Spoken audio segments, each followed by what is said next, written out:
Hej, mit navn er Yusuf, og jeg er med i det her projekt om nogle børn fra vores boligområde skal fortælle vores idéer og bygge vores idéer.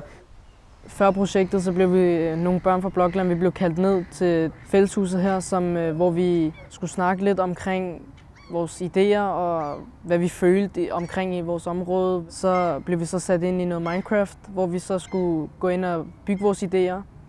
Jamen, når jeg selv ser mine idéer på computeren, og jeg hører mine idéer rundt omkring, og når folk snakker om det, man føler sig stor, og det gør også, at når man går rundt her i Blokland, så kigger jeg på Blokland, og så tænker jeg, her kunne min idé være. Og hvis jeg nu får nogle nye, så kan jeg altid fortælle dem, fordi de vil altid tage godt imod dem.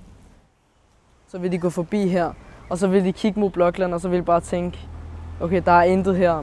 Men hvis nu vi tilføjede noget design, noget lys og noget farve, noget tiltrækkende, så vil de komme og tænke, her kan jeg gå med mine søskende, mine børn eller børnebørn, eller hvad det nu er. Så kan de komme her og tænke, det er et fedt sted, det er noget nyt.